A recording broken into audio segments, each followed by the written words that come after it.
This was the story of how the Geneva Convention changed the way wars are fought and how people are tried for war crimes. It was the year 1918.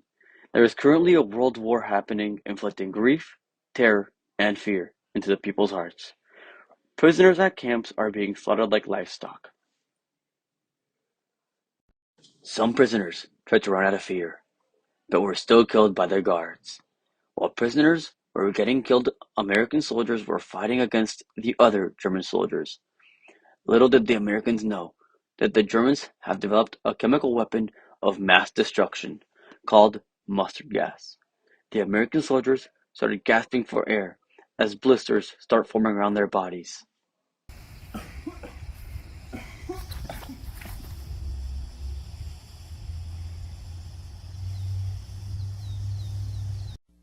As American soldiers die slowly, the German soldiers walk in the smoke with their gas masks and special suits, killing any soldiers that are still alive.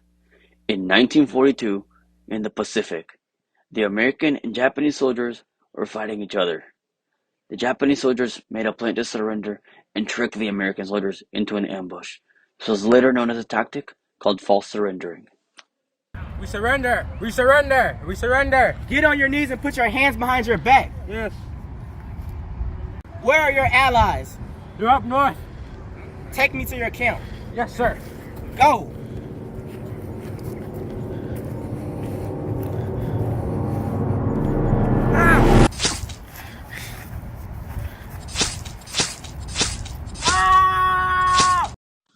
Towards the end of the war, civil unrest spread throughout the country and started to protest the war after finding out the number of casualties from numerous countries. Stop the war! Stop the war! Stop the war! I am Henry Dunant, and I founded the Red Cross, and I do not agree with all this death and tragedy that's happening around our world. It is not okay. We need all the world leaders to come together and do something about this problem, so we can find a way to prevent all these deaths from happening ever again. As the protests were happening, Henry Dunant was pressuring the world leaders more and more.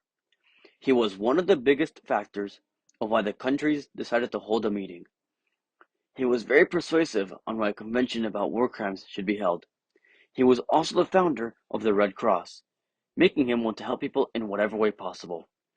The leaders of different countries were getting frustrated on how much their protests stopped the economy. The American, French, and Swiss leaders talked over the phone to set up the meeting of the Geneva Convention. The leaders chose to come together in Switzerland on August 12, 1949, to hold the Geneva Convention with other leaders around the world. We have to find a way to stop these protests and prevent another war like this from ever happening again. There have been too much damage to my economy and the world's economy, and too many of my people have been lost. You are right. We need to find a way to stop this once and for all. We need to reduce the number of casualties. There have been too many atrocities that have killed civilians and soldiers that are unable to fight and want to surrender, but were all still killed inhumanely. Yes, many of my country's soldiers have been killed after they were unable to fight and just wanted to live. You're right. As a matter of fact, I've come up with some ideas that are called war crimes. We should make it a war crime to kill civilians and soldiers that are surrendering. Many of my soldiers have been tortured in extremely inhumane ways. We must stop this from continuing. We need to set some laws of war to stop these barbaric actions from happening. We agree with you, Swiss. It should also be a war crime to torture soldiers in camps or prisoners of war in general. What if we make it so that you cannot destroy any civilian buildings? It would be very hard to pin the blame on somebody, and some countries could end up using it as a war tactic or even use it as protection from incoming fire. I agree with America. It seems like it may cause more problems than solutions. Instead, let's make it so that if you destroy multiple civilian buildings without a justified reason of military usefulness, you will be charged with committing a war crime.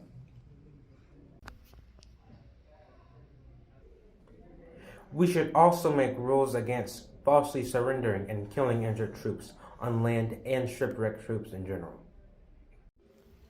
We need to really make sure prisoners of war are treated properly. They should be properly fed, clothed, and sheltered. Also, physically and sexual and emotional abuse should be prohibited.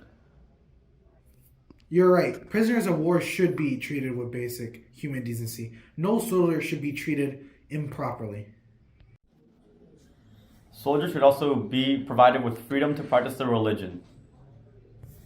We should try to get as many countries as possible to sign this document and agree to these rules of war. If someone were to break these rules, it would be considered a war crime.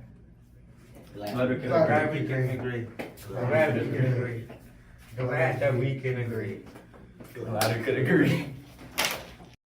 This is when the 1949 Articles of the Geneva Convention were signed.